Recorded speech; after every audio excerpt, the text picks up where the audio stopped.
Dear friends, this video is particularly meant for the senior leaders and potential candidates that we offer in Parliament of the Swarn Bharat Party. This is part of my general training program for internal use within the party, but because of the convenience of YouTube and the general objective to educate other parties and other people from different parts of Indian society, I guess these videos can be of some use to them as well. This is the first introductory video on my policy training program that I'm going to conduct on YouTube, and I intend to take personal classes of candidates and senior leaders of the party as and when time permits, so that we offer India some of the very best candidates possible. What I want to talk about today is the general principle of how policy should be made.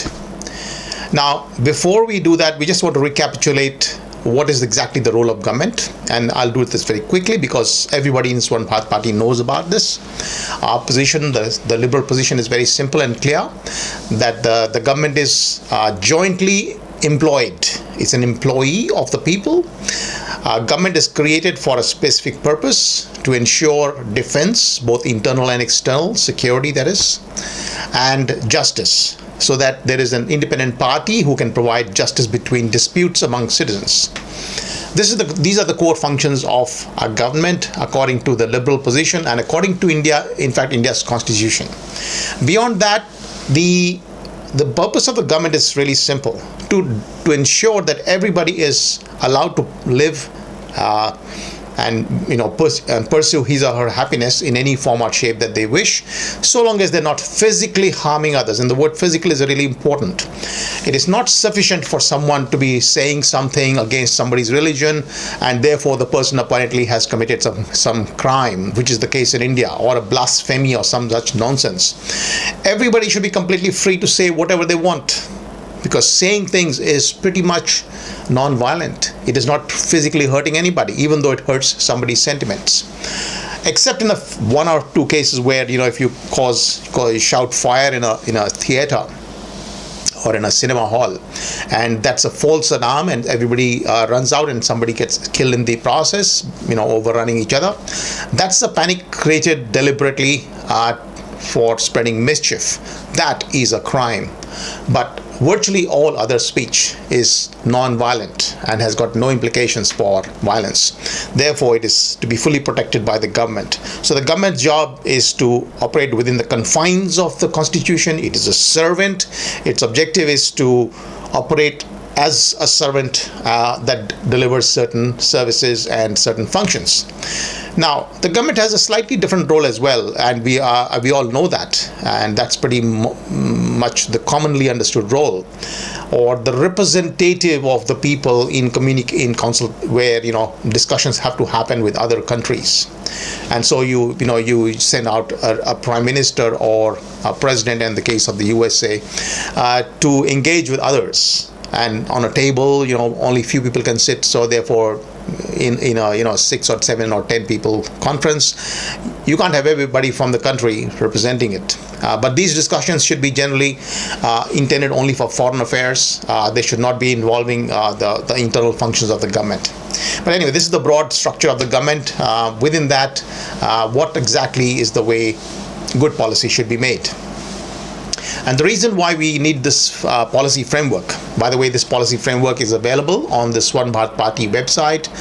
Under publications, scroll down. It's called Policy Framework. Download that policy framework. It's got 10 questions. We'll just outline the 10 questions today. In another video, we will probably go through many other details of some policies as examples. The problem with the government, when there is a government, there are various lobbies and various groups that put pressure on the government to do certain things. Now, politically, this is very difficult for a government to push back. Sometimes these things lead to votes. If you follow certain groups, then they will lead you to votes. And if you actually trample the rights of the ordinary person, the ordinary person often doesn't know that that has happened. And so you can actually favor one or the other group, and politically you can succeed. Therefore, lobbyists and lobby groups across the whole spectrum are constantly at the ears of the government. So you might say, I'm a liberal and I'm not going to do anything beyond the bare functions of the core functions of the government. And then you hear all these industries and groups of various people, and I'm not talking about specific names or anything, but you have almost the entire assortment. Hundreds of groups are in the ears of the government saying, please do this, please do this, please do this. And in almost all cases, they want something that isn't going to favor them at the expense of the rest of the society. Okay. Now, because this is a political process at the end of the day, governments generally give in. Bad governments will always give in to these kind of pressures, leading to a total chaos, or rather a khichdi. The khichdi is a good word because we know it's a mixture of everything, and then you end up with something with it. Of course, khichdi may be nice, but in the sense of governance, it actually is chaos because it's leading you to suboptimal outcomes for the society. The policy maker, which is the role of the representative, is to ensure that the consumer benefits. If you have only one test of your welfare, that is, everything should be tested on the consumer's welfare. Consumer means everybody in society. It is not singly one person or the other. All people are consumers, and it is their welfare that you're going to test through this particular policy framework. A good policy framework, therefore, is required in all policy discussions within government, and our party is totally committed to introducing not only the so-called world's best models that are available today. I don't think they're really that good. Many of them can be improved. Our framework is way superior to anything else that's available today. And the reason I say this is because we recognize that we need to adopt a utilitarian approach. And those who understand the history of economics, they know that the Benthamist approach is actually different, and is commonly used in the economic field as a way to weigh different things, but it's actually quite different to the underlying political economic approach of, say, Adam Smith or the classical liberals, who believe that liberty is sacrosanct, or Jefferson, or even the American Constitution. It's quite clear that you cannot override other people's liberty just because some society is going to benefit in some way. And the word about benefit is very difficult, because when you combine, it's okay for a single person to have cost and benefit about how it affects a single individual. But when you start aggregating 2, 4, 100,000 or 1 crore, or 10 crores, 100 crore people's preferences, that becomes an impossible task. And so when you just start doing cost benefit analysis for that, it is theoretically not a sensible idea. However, and this is why I believe this is important to have a framework, we must do a cost-benefit analysis. That is actually going to be put some discipline into identifying all the costs and all the benefits at the minimum. How you value them, how you assess them, that's a different issue, and that's where the debates occur. But at least you will, in the process of making good policy, you will have all costs identified, all benefits identified, and then you can start putting some empirical wisdom around that particular data. But what our framework is different from the rest of the frameworks that are found in the utilitarian societies in the West is that we consider in our framework the very significant role of individual freedom. And in our framework, freedom cannot be taken away, or redistribution cannot occur. And therefore, it acts as a very significant constraint on bad policy. So it's not good enough to say that there is a net benefit for society. It must be shown that freedoms are not being unnecessarily limited. That's a very much higher threshold than a cost benefit. Let me go through the 10 questions quickly, because I've got, I think, about 18 minutes per video. Otherwise, the camera switches off. And I will try to focus within that 18 minutes or so every time. So the base case has to be identified first in any policy. And by the way, these 10 questions that I'm summarizing here that are available on our website, these need to be documented for every single policy, like water, electricity, roads, or anything else that you can think of. There's the policy for that, and the policy must consider all these 10 questions. And these must be documented with data, evidence, and so on, so that everybody in the country can understand why a particular thing is being done. This is basically a way to push back against the bad involvement of government into people's affairs. It should be done only to the extent absolutely necessary. This is the science behind good policy making, the one that I'm talking about. So we have this base case identification as the first step. What would happen in the absence of government? Now, this is pretty hard in some cases, particularly within socialist countries like India, where there is government in every single thing anyway. How do you distinguish what would happen if there's no government?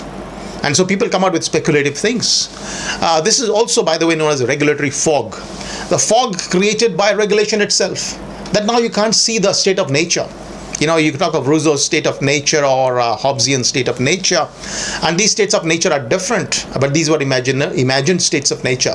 In the case of markets, however, in the case of policy, we do have a decent understanding of what would happen in the absence of government. If you just go back into history, when there was no regulation, when there was no government, in some cases you'll find good evidence, and that's the kind of thing you need to figure out what would happen in the absence of government. Some of this can also be determined on a theoretical basis. You could have things like market failures. The commonly used market failure term is too broad, but you could have real, genuine market failures, and these could be theoretically identified and therefore analyzed. So that would happen in the absence of, without any government in this particular case. Now that you have identified and described the entire base case, the second thing is to now tell us what is the problem. What is wrong with that base case? Is there something really problematic for society? And when we talk about policy, we generally mean efficient allocations. Are efficient allocations happening? And what I mean by efficient allocation is widely understood in the economics literature. It's called Pareto optimal allocations. That's the best you can do, essentially, where people in voluntary interactions have come out with an allocation of so-called allocation. There can be no allocation across society, but it's bargaining between people and they pay for it. That particular exercise of allocation, so-called allocation of resources, should be Pareto optimal. Any deviation from that, it's actually going below the potential frontier, your production possibility frontier, or the maximum productivity that a society could obtain. So in that situation, you can identify that as a genuine problem to be then looked at in detail. And that's your number 2 question. Now, your first principles test, of course, starts by saying, okay, let's start from the bare basics. What exactly is the role of government in these kind of things? Do we have at all any role? And so what do markets really do in this case? Markets in many cases will create their own mechanisms to resolve these problems, so-called problems, like information asymmetry problem. There is a solution in the marketplace known as reputation. In a vast number of cases, reputations, there are many, many ways of building reputations. And if you look at Daniel Klein's book, which I think is called Reputation, you will identify, hundreds of ways by which the markets have created mechanisms by which people's reputation can be tested. And reputation is a repeated game kind of concept. Therefore, it becomes really important for people to have a good reputation in a marketplace if they want to succeed. And therefore, that is a solution of the market to problems of lack of information, sufficient information about trustworthiness, knowledge, competence, and so on about a particular individual. We don't necessarily, therefore, need occupational licensing. What we would probably do better is by having a good reputational mechanism. And we can think of things like eBay, Airbnb, and others, which are using these mechanisms for commercial purposes and are doing a pretty good job. Now, once you've looked at the first principles analysis of this whole situation, so you've identified the problem, then you go back and start asking questions. That's your third question. Now you start by, saying, let us assume, after your first principle, that there are some loose ends, where there seems to be, the market's not really performing as well as it could. So maybe there's a role of government. Maybe there's a role for occupational licensing. Let's just assume that it's not necessarily a role. But let's say, after all this analysis, you've come out and said it's pretty hard for people to understand this particular thing. The reputation doesn't exist well, or some other barrier exists in the marketplace. And therefore, let's think of these options. So you identify the options. What are the options for dealing with a particular policy? Like water problem, scarcity of water, misuse of water, the problem of the commons. And so you want to have some kind of mechanism by which you have a pricing mechanism, but you also ensure that there is a regulation to not overuse particular water or something. So you come out with these options. This is not the answer. These are the options. And then you have the freedom test. So for these 4 options, let us say you've come out with for a particular policy problem, which was identified, let's say in item number 2 and number 3 of your analysis. Now you're going to start asking, okay, if we were to implement this option of occupational licensing, let us say, what would it do to people's freedoms? Well, it restricts freedoms quite badly. It's an anti-competitive exercise. It says, thou shalt not be able to practice a particular occupation without getting yourself, qualifying for a particular license. And that's a serious restriction on people's freedoms. The freedom of occupation is the fundamental, freedom of everybody, economic freedom people have. And if you start putting these barriers, the first thing you're doing, you're destroying the freedom. Okay, you need to really check everything very thoroughly. Your restrictions on freedom are a very important step. Every single option needs to be analyzed in terms of the restrictions being imposed by that option. Then you're looking at strategic gaming. And the strategic gaming is largely where the market will cheat. So let's say you have an option of occupational licensing. That's a good example, I would say, in this case. Because strategic gaming is very common and rife in this area. People like George Stigler have identified regulatory capture. Basically what happens is the people who are the bad guys, let's say bad builders or the bad guys in whatever occupation you're trying to regulate, they have an incentive to cheat. They are cheaters and they will cheat the system itself. And what they will do is they will go and make friends with the regulators, have coffee with them. Sometimes they would bribe them. The net result is that they would assure themselves that if some complaint against them goes to the regulator will not look at that complaint. This is very common. This is a very commonly practiced situation across the world. And this is, by the way, called strategic gaming. So the guy who's actually the bad guy, he cheats you because the system you design is simply incapable of preventing that guy from cheating you. Well, please identify that as part of your analysis, that this option will lead to strategic gaming. These are the kinds of ways by which the government will be cheated by the bad guys. Next, you come out with a government failure test. And I just mentioned regulatory capture. Well, if the government bureaucrats are not adequately controlled or accountable, etc., what are you going to get? You're going to get people easily bribed. Those in the government will get easily bribed. They'll be captured, regulatory capture, right? So they are the captured guys. So the government failure occurs. So the guys who are supposed to fix the problem in the first place are the ones who are actually, and we have had sufficient cases of this sort. Even in places like Australia and Victoria, there are reports of massive corruption and the kind of cheating that happens under occupational licensing systems, where regulators are potentially regulating 15,000 people, and they take shortcuts, particularly with the bad guys, and they let them through in the first place, and they don't properly investigate, and of course they are in league with them as well. And so it takes a very detailed and Herculean effort to actually fix the problem. So you actually failed both ways. The market, the bad guys cheated the government, and the bad guys within government cheated the taxpayer. Net result, we were not able to solve the problem. Now this should not be done after implementing a solution.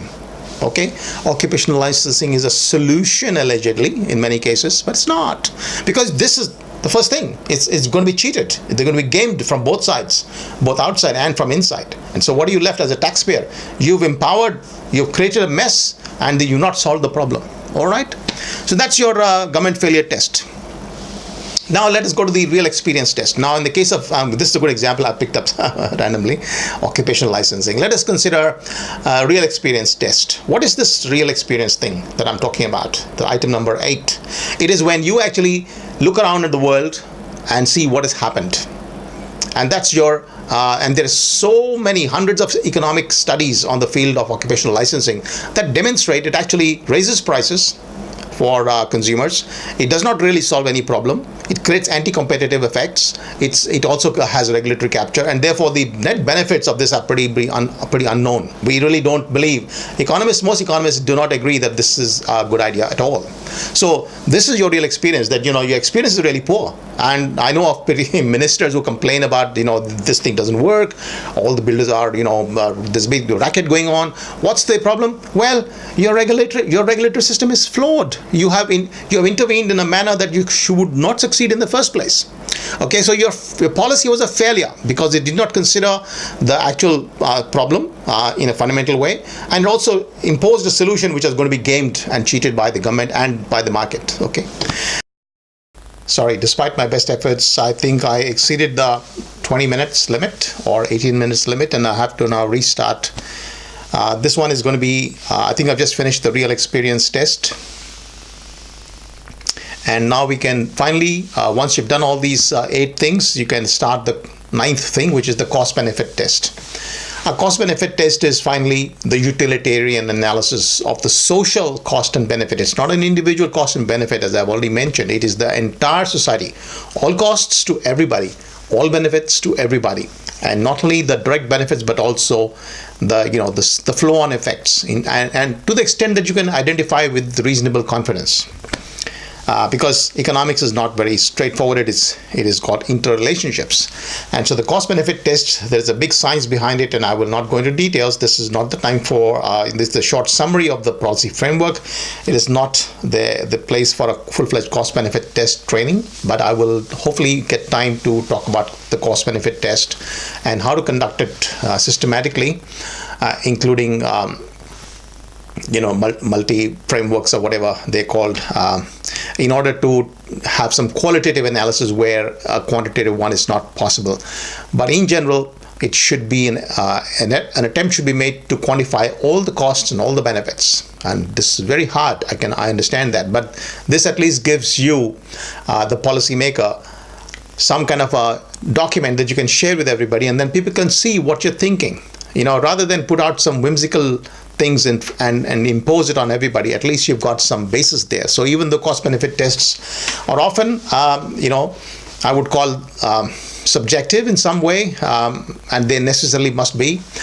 There is still some merit in having them after having done the previous analysis. So be sure that your first part of the policy analysis up to the point number 9, before you enter the cost-benefit test, is actually ruled out all the bad ideas in the first place. So you would not be looking at the totally bad ideas. You'd be looking at relatively modestly good ideas, okay? And then you're testing between them. Let's say there are only 2 at this stage, and so within the 2, which is better, and do they really give a net benefit to society? And if they fail even on that, then you should just abandon that in any case, because if the government policy cannot improve an existing situation, there's simply no reason to employ resources, taxpayers' resources, to deal with a particular problem. Let the problem continue.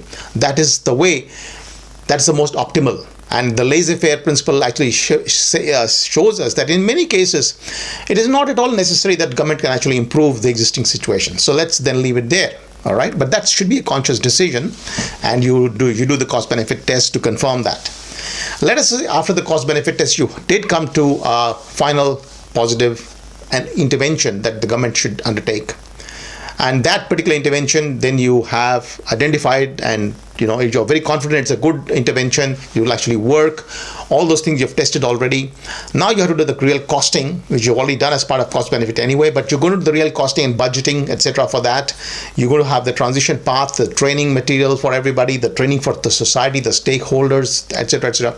All that stuff. Now this whole thing, the transition path, and all the analysis from point 1 to point 10 must then be combined into a single document. Could be 25 pages, could be 400 pages.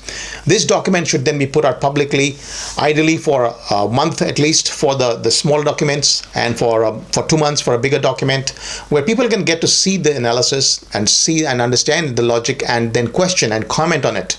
And every single part of the society should have access. So this should go on the internet. Often it's called a regulatory impact analysis in some parts of the world, but this, what I'm talking, is much bigger. Policy impact analysis as well itself. And in general, it is a very bad idea for governments to make claims that they would do a particular policy without having done this kind of analysis, which does require a lot of effort and resources and competence and intelligence. And so it's always a good idea to do this thoroughly, because the cost of doing this badly is that the whole society loses, and the suffering continues or even increases. So bad policy is extremely dangerous for society.